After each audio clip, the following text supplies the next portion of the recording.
Morning. It's week 15. We've made it. Congratulations, everybody. Yeah, we're there. So real quick, I wanted to make a couple of announcements before we start. I wanted to remind you that on the grade book, grades have been posted with the exception of the final exam and the group presentations, obviously.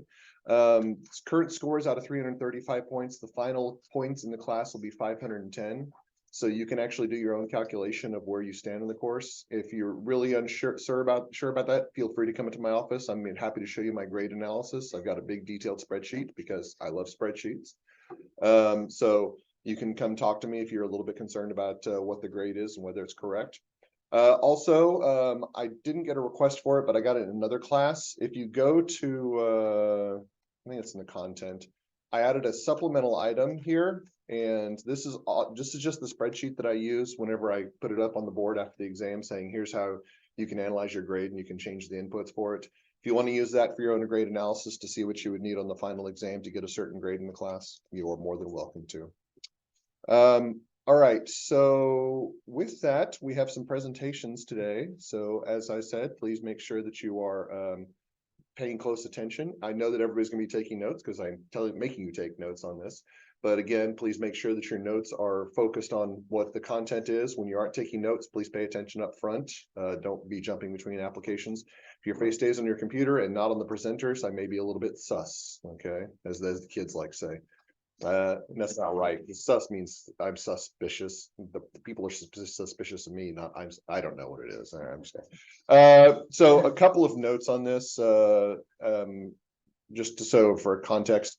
I will post these to YouTube, and they will be publicly available for the next 2 weeks. So the reason why is that people are going to be watching these in preparation for their note taking and the final exam. So I want people to see that. If you're worried about your presentation or your face being available publicly on YouTube, I understand that. I will actually move it to unlisted after finals week is done. So I just want to make sure if you're really terribly concerned about it and just don't want your image to associate whatever, I can work through that.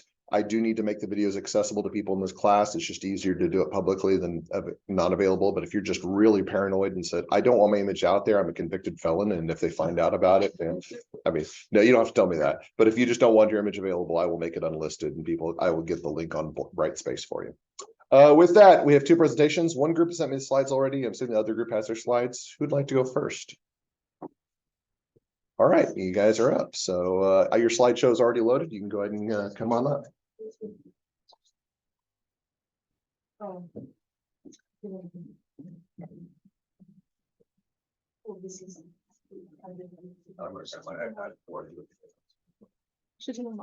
Oh, let me fix the camera real quick.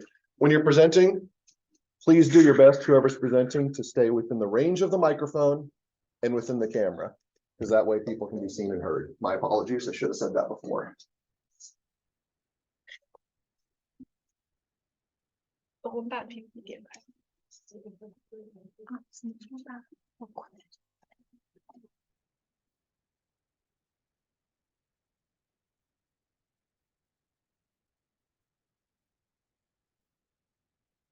Hello, everyone. Today we are talking about the artificial intelligence chatbot. So artificial intelligence chatbot are the fascinating advancements in today's digital development. So now let's talk about one of the great advances of the humanity. So they can do it all, like whether it's helping us ordering the pizza and helping us answering the specific questions, or help us doing the process of business to business sales process. With the other things the AI chatbot can do, our development has become very fast. So sorry.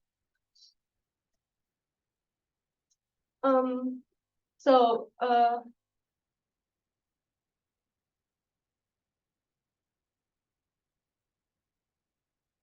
right.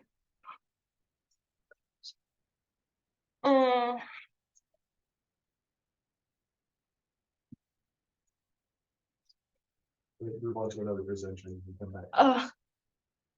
Okay. All right. So let's talk about what are the AI chatbot. AI chatbot has been oh, I'm so sorry. I think I cannot do it at first. Okay. So can we just move to another group? Let's do it. Let's continue with one of the presenters from your group and we can come back to your section. No, I think can we do the next one, next group? That's fine. I'm so sorry.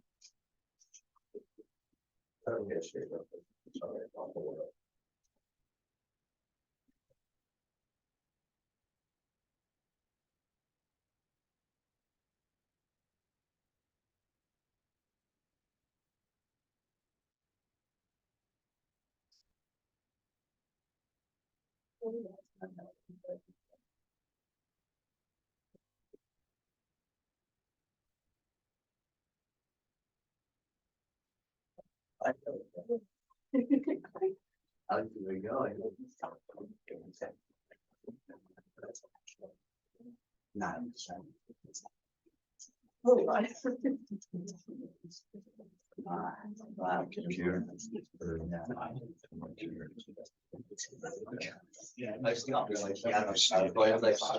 All right, I think you guys are set to go. You want to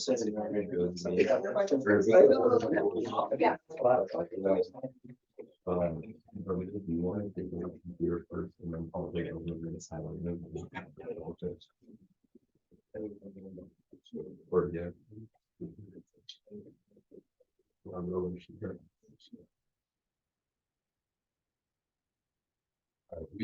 We had the topic of spyware. So you may be asking what spyware is. Spyware is a malicious software that is downloaded on a computer's device without the end user's knowledge. It is downloaded on the device via app installation, file attachments, or malicious websites. It invades the device, steals sensitive information like access memory and processor power, and then relays that data to external users. Some characteristics of spyware include that it is stealthy. It operates in the background without the end user's knowledge, and it's often difficult to detect. It gathers information and can collect information like browsing habits, user knowledge, or login info and personal information. And then it uses that information in malicious ways like to cause financial fraud or identity theft. It often causes slow performance. It consumes the computer's resources, and then it slows down the processes and causes crashes. According to techtarget.com, spyware is one of the most common threats to internet users. And some of the primary goals of spyware are to obtain credit card information, bank information, and passwords. Some of the most common types of spyware include keyloggers. These are either a hardware or a software, so either like a USB flash drive that you plug into the computer or a software that you would download on the computer, and it tracks the user's keys, like their typing movements, and this is often used by employers to track employee information or employee activity, and law enforcement to track criminal activity. Trojan horses are installed as a legit looking program. So like a video game that might look legit, and then it then takes over the files and like will change the files and the information within the files, and they often use false or fake names. Adware is probably the most common type of spyware. It's often bundled with free programs. It's those ads that you will see on the side of the like website that you're on, or a pop-up ad that will pop up when you're on the website.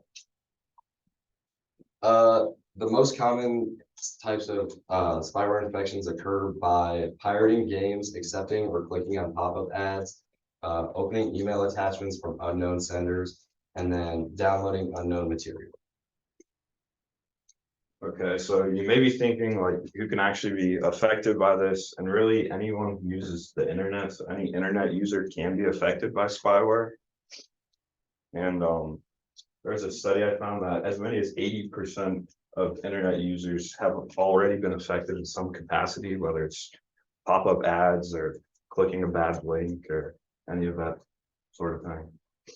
And your computers and devices can be affected in just like a few minutes. It can take 5-10 minutes for a virus to go onto your device and make changes. So then kind of how spyware affects performance. So it can cause the system to just become overwhelmed, and then your computer can lag and delay and become unresponsive. And it can also infiltrate your network. So it can like connect to your Wi-Fi or whatever way you use data and slow your internet speeds and kind of like run your data way up. Another one, probably the most popular one, is the like adware. So you'll get unsolicited pop-up ads that just like spam and pop up on your computer, you know. And it can also change your browser settings and just take you to like unvetted websites and stuff that can cause further viruses to your software. So then how can it impact your personal privacy? So they can access your user information, like your logins, financial details, you know, private communications that you don't want anybody to access. And that can be as serious as like identity theft and fraud if they have like your birth certificate, your social security number, anything of that sort. And you can also lose like confidential data, say you're working for a company or you have any important data, they can steal it and try to sell it or steal your ideas. Or you could just lose your data, which would also be very annoying. Say you're like working, you're on a big project and you just lose all your data. And then compromise security. So that just it'll just leave your system more vulnerable and like in the future to more attacks, or they can keep attacking you from the same virus that they implement on your device. So now I'll be talking about a business's approach to spyware internally, and then I'll talk about the customers. So as we've talked about a little bit in here, there's 3 measures: preventative, detective, and corrective. And I followed that format to talk about the measures in a business. So the first would be the preventative measures. And one of the big ones they hit on was security. Obviously, you should be having as much security as possible, monitoring for these things, because it is better to not have any spyware attack than have to try to get rid of it. It's a pretty intense process to try to get rid of spyware. And there's one thing that they specifically mentioned with security, which is software management. Basically just observing the softwares you have, making sure that there's no sus people interacting with it, as Dr. Porter said earlier. And so there's 2 ways they do that. Risk assessment, basically just looking through and making sure there's no risky behavior, and access controls, which we all know is making sure the right people have the information and nobody else can get to it. The second is patching. Patching specifically is when you're looking at code and security measures and taking the parts out that aren't very good, that seem like the weak link, and putting in better code and better security measures. So that's one of the other ones used. The next is employee training. A lot of the reason spyware happens is because of, you know, those pop-up ads, those human errors. And so making sure that human beings are well informed about how spyware happens is one of the best ways to make sure that spyware does not get into a business's system. And the last is investing in the future, basically just making sure that a business has the best technologies to prevent those sort of attacks. All right, so the next 2 are detective and corrective. And so detective measures are basically just monitoring things, you know, and seeing where the things have gone wrong in the systems. And corrective measures are backup systems. So making sure, you know, if we have a great Truman attack again, that we have, you know, the same backup systems in place to make sure that all the servers would be safe in the business. And then response planning, which is what brought me to one of my favorite TV shows, Parks and Rec. you guys haven't watched it, I'm sorry, this reference probably makes no sense to you. But in Parks and Rec, there's this whole emergency scenario that happens. And it's a conflict in the TV show. They do it because they don't want Leslie Knope to get to her fundraiser and do her job as she's supposed to. But as it says, she's an emergency star. So she has the best recovery planning possible for the town. And that's what all businesses should aspire to. Have good plans in place to recover if there were to be a cyber attack. All right, and the next is the approach for dealing with customers. And this is more on the side of protecting customers' information from being attacked by spyware. And so the first is collaborations. And the biggest part of this is their partnerships with other businesses, basically just making sure other businesses only have access to what they should, as well as making sure that they are being safe with their customers' information when talking with their partners about it. So that way nothing ends up where it's not supposed to be. The next is compliance with laws. There's two laws that I saw in particular that I wanted to point out. The first was GDPR, General Data Protection Regulation, which basically says that users need to be consenting to the information that they're giving. They can't just be giving a business information without them knowing.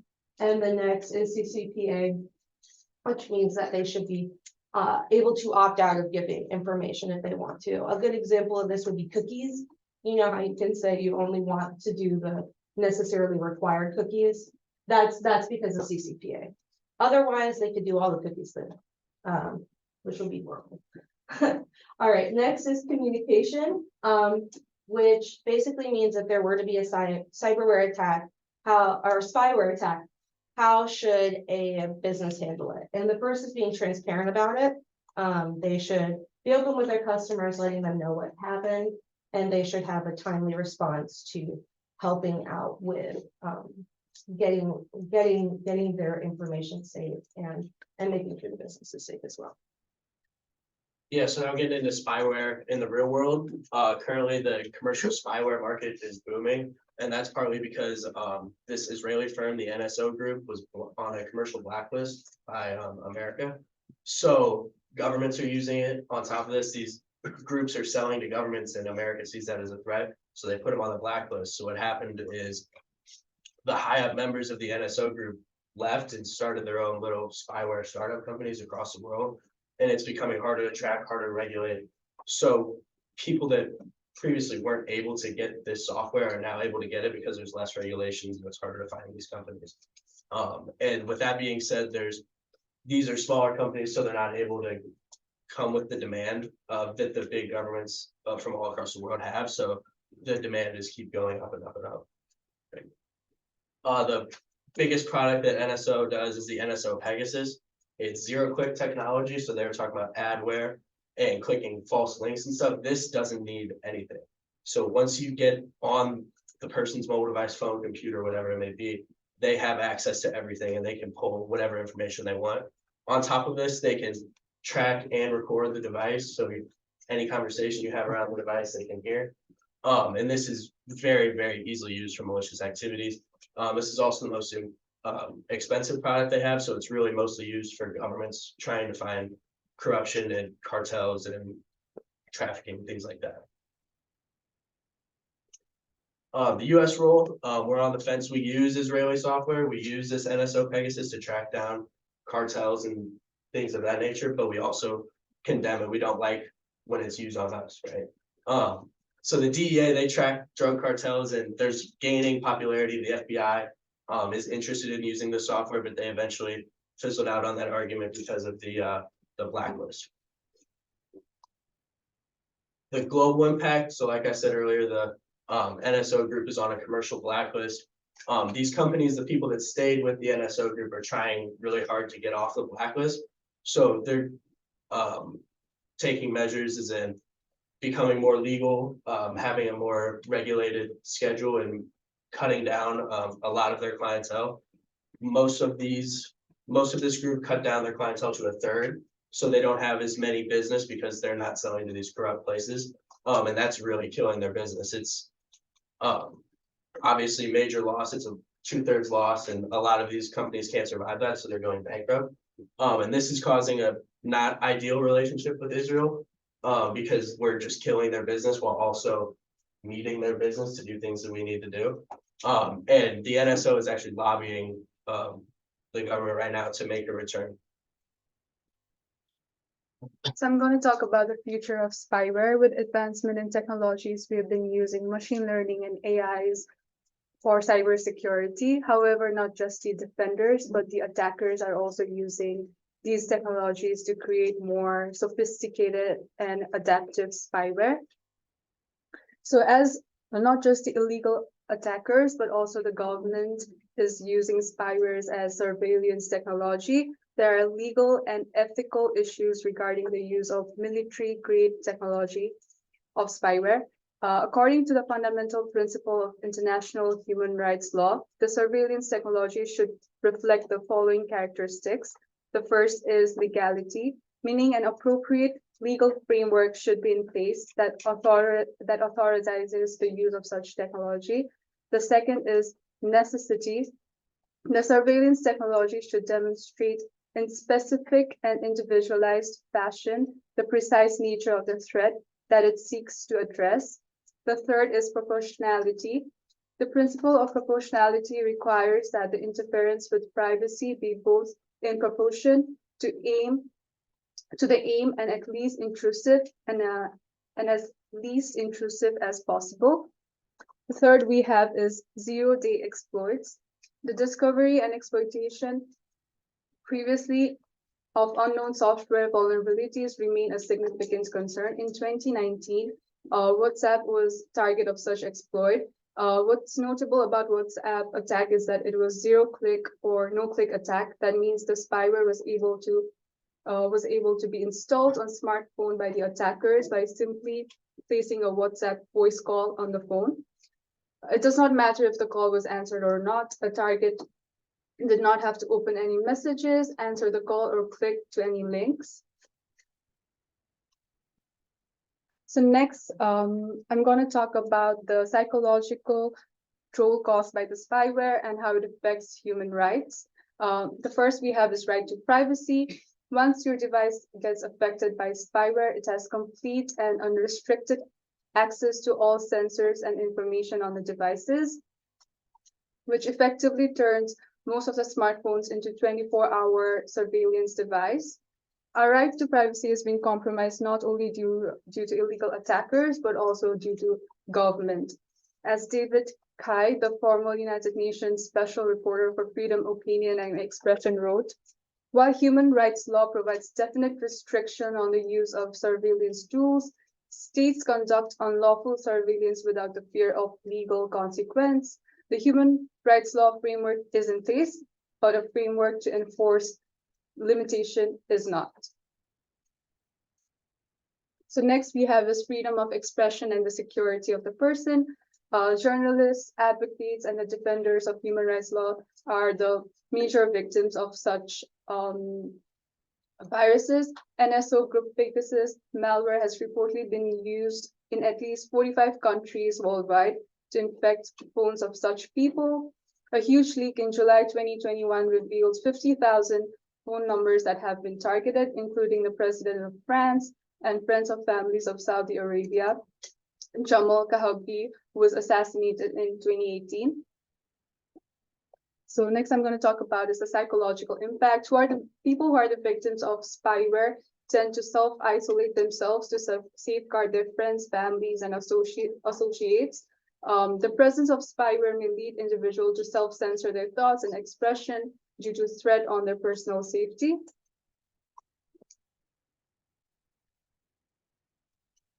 And the last slide that we have is a consideration of future policies.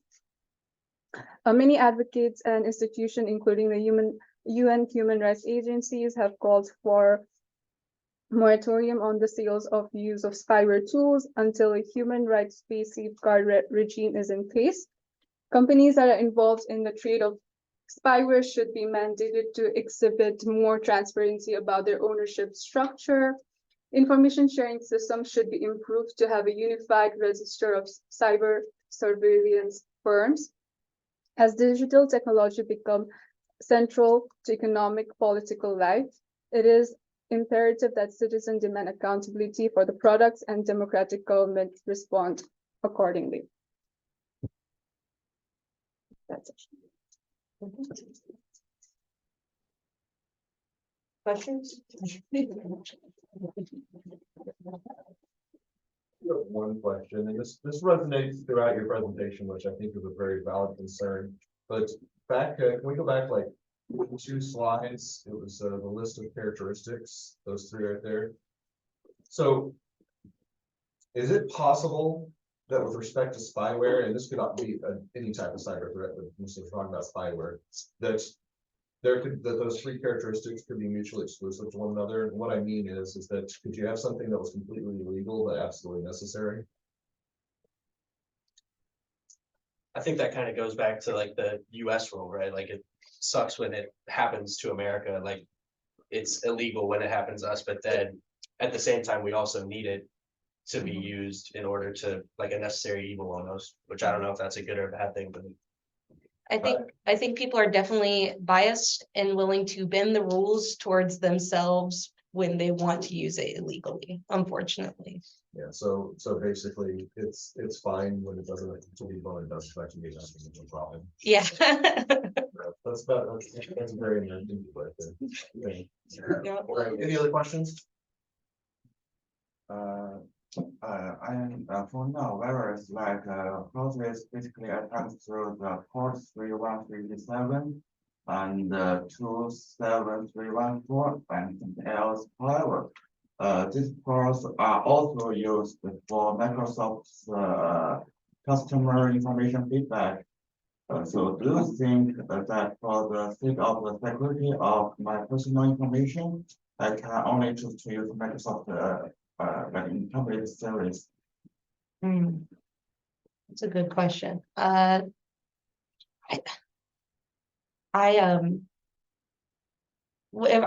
want to make sure I'm understanding you correctly. You should, for your security, should you only be using some sites or not using them because they're using spyware, right? Yeah. I think it depends on how much you care. If you know that information and you acknowledging, you're like, whatever, I don't care. Microsoft can take my information. Do it. But if you're more of a Ron Swanson type of person to, tie it all back to Parks and Rec, delete everything, move to the woods. I don't think most of us are willing to commit that hard. So we have to make some acknowledgements that we are being watched, which is a little scary to think about. And that's why I try not to.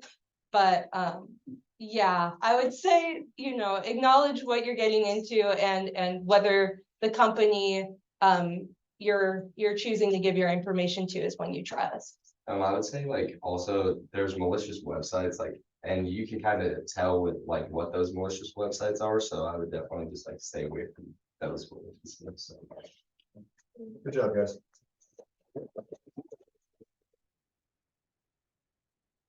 Group 3.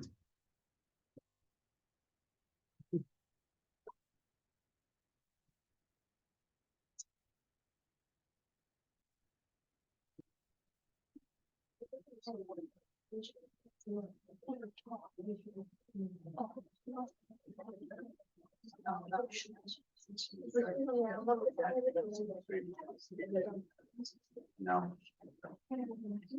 Don't talk when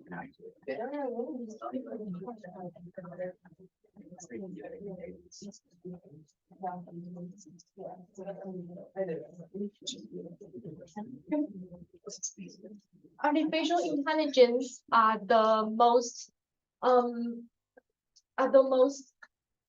advanced development that one of the great advance of the humanity, and it can do all the things like whether it's helping you to ordering the pizza or just answering the specific question or helping you to guide you into the business to business sales process. So with all the things that AI chatbot that can do. There are times that when they almost seems like the magic that can make the AI chatbot that might be a source of confusion or sometimes the fears. So that when the people encountering them, they may be just a fear about them. But the truth is that it's just simply a tool that people, you can just use it to level up your digital experience, or just just it's a very powerful tool, I think. So you may wondering how it works and what are they. So just let's talk about that. The AI chatbots are the chatbots that have been trained through the process of natural language processing to have the human-like conversation.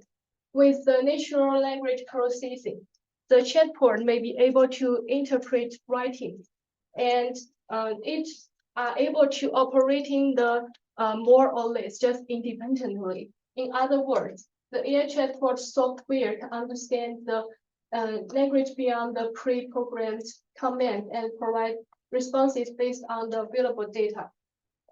So if website visitors they can just direct the conversation and express their intentions. So the many popular AI chatbots we used is the ChatGPT, the BART AI, and the Talk to the Cloud. So and how an AI chatbot work? The one thing is that an AI chatbot is fed input data, which is interpreted and translated into a relevant output. So if visitors ask questions, the AI chatbot may analyze its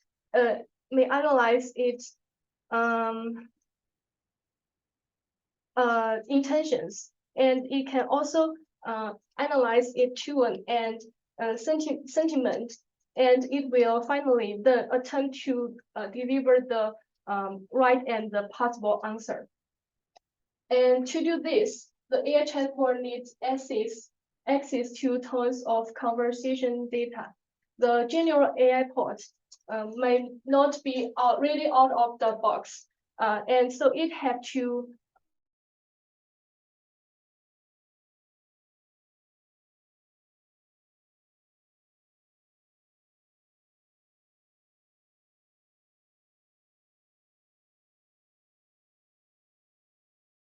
AI bot may allow the AI bot to answering the more complex and the more difficult careers in a natural and conversational way. Let's talk about the background on the AI chatbots. In the 1960s, a computer program called Eliza tried to talk to a human.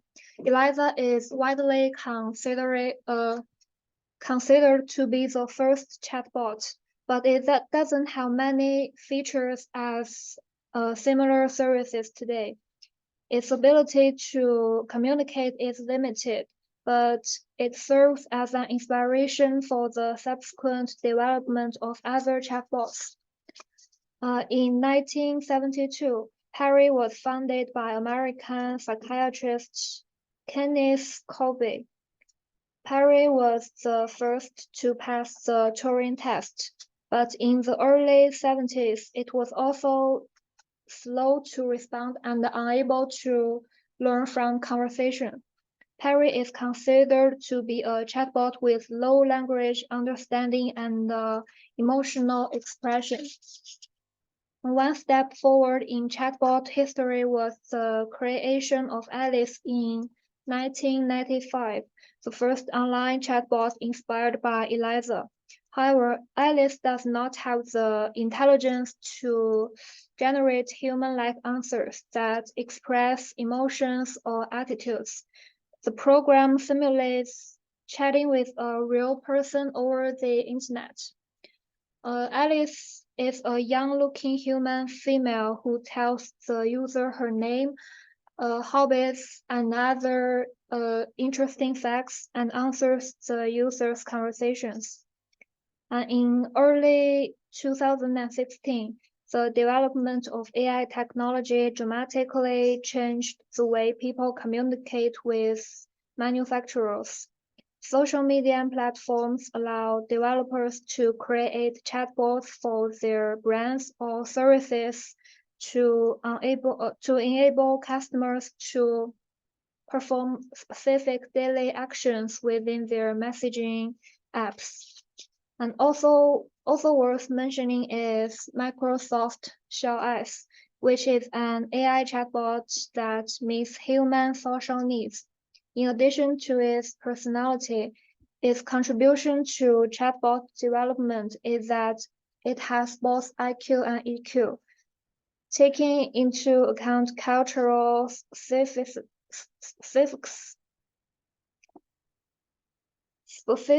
and and ethical issues. It builds long-term emotional relationships with its users. Okay, for AI chatbots current status, it has been widely used in various areas and fields industries like customer service, healthcare, finance, retail, and hospitality. Like some big companies like Apple use AI chatbots to do the customer service job, and the Apple has its internal AI chatbots assistant to help the designer to design their new products. And the continuous firm like PwC and KPMG, they also have their own internal AI chatbot assistants to help with analysis and adulting. And this 6 line chart is created by PwC's internal AI chatbot assistant. Last summer, I did an internship in PwC. My supervisor showed me how to use the internal AI chatbots, and they upload the 5 companies financial report in 7 years and get the 6 line chart in like 1 minute. It includes ROE, ROA, gross profit, and many data so on. Okay, and the second is integration with other technologies. This technology has the most closely relationship with AI chatbots now. The first is optical character recognition. You got some how many people in our class have used the ChatGPT for recently? If you notice that there's like code, you can upload the documents to the online to the analysis job. Like you can upload Excel, Word, PNG, PDF. They are using the optical character recognition to get the information and the data from the documents. And the second is deep learning. With the deep learning, our AI chatbots are doing very good things, like they can reply you in very humanity things, like to process data and give you feedback emotionally. And the third is customer relationship management system. The companies use the CRM and chatbots to create a good relationship with their old customers and find out their new customers. Like few days, for example, a few days ago, I received like 10 emails from 10 different companies birthday discount. And the third one is our AI chatbot is continuing to evolve. And these 3 are the many directions, like advanced natural language understanding. You can, it means our chatbots now can understand more languages. And you can use several languages mixed together to ask their questions, like you can ask questions with Chinese American, English, French, Japanese, Korean, mix them together and get an answer back like Dutch. It's very repressive. And the second is self-learning and adaptation. This supports our AI chatbots can do more things in various fields like programming, computer design, and writing, data analysis, and so many things so on. And the third is enhanced security and privacy protection.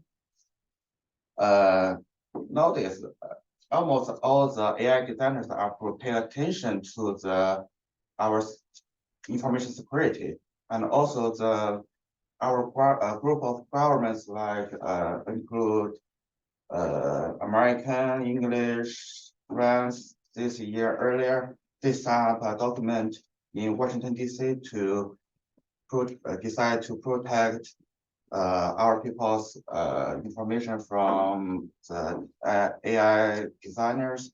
They ask them to create a completely firewall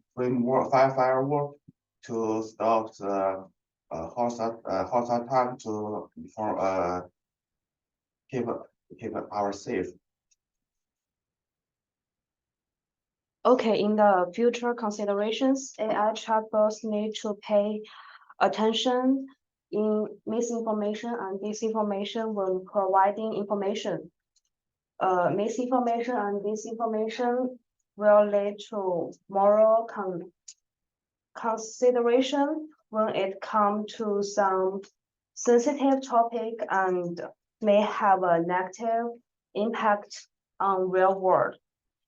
Chatbots need to review and screen content to minimize misinformation and avoiding misleading information and provide as objective and neutral answer as possible on topic that are disputed and uncertain. At the same time, chatbots need to clearly indicate that information provided is supposed or unverified to remind user, improve the quality and reliability of information. AI chatbots need to strengthen to data privacy protection, set up a level compliance procedures and system, and be supervised and reviewed. Developers and organizations need to adopt strong encryption and provide protection measures to ensure the privacy and security of user data. Relies ensures such as contact ownership and intellectual property rights need to be closely observed. Industry organizations can improve cooperation and self-control and work out industrial standards and norms for AI chatbots to promote their ordinary and keep develop. AI chatbots is developed first, so they need to avoid producing any human emotions. Although some chatbots have ability of emotional interaction, it doesn't mean they should fully possessed of human emotion. So they should be complete designed to respond based on predefined model and method. Instead of trying to create human emotional reaction to product and feeling. This ensures that the behavior of chatbots always conformed to moral standards and will not cause any unnecessary human emotional problem. And AI chatbots are becoming the changer of cross-platform apps, and paying attention to the user experience and beautifying the pages is important. With the development of the technology, chatbots have been able to run across platform, not only on the web page, but also on different platforms such as mobile app and social media. This provides a more convenient way for user experience as convenient to protect method and language model so that they can understand the user intent more correctly and product natural and fluent answer. At the same time, more and more attention has been paid to user design. Beautiful page layout and friendly communication will make user communicate with chatbot more smooth. So in a nutshell, AI chatbots are the chatbots trained in the natural language processing, and they are built on the existing data sets by receiving the current data, the input data, and like the interpreting and transforming them into relevant output. The existing capabilities of AI chatbots include but not limited to optical character recognition and the deep learning and the customer relationship management system, and also include the advanced natural language understanding and the self-learning and the adaptation, and also include the enhanced security and the privacy protection. And also with the continuous development of AI chatbots, they are playing an important role in various fields in human society. Includes they can provide people with the emotional value, and also help people to fulfill their social needs, and they can also help people to improve their work efficiency when they are working, and help the companies to do some analyze correctly and others, and they can, and the AI chatbots will can help companies to maybe save some money, and the AI chatbots also are very important to some B2B and B2C sellers alike. However, for the future improvement of AI chatbots, we need to focus on some important fields, include the cross-platform development and the user's experience, and we also need to focus on improving the information's quality, and protecting the data privacy and to like the establishing legal and compliant procedures and the mechanisms. And we also need to focus on avoiding the self-awareness of AI chatbots. It's very important. And if these things are achieved, AI chatbots can provide people with the positive help in a social society in the long run. So that's all thing about our presentations. I thank you for listening. All right, we are out of time, so we'll reconvene on Wednesday at 1 p.m.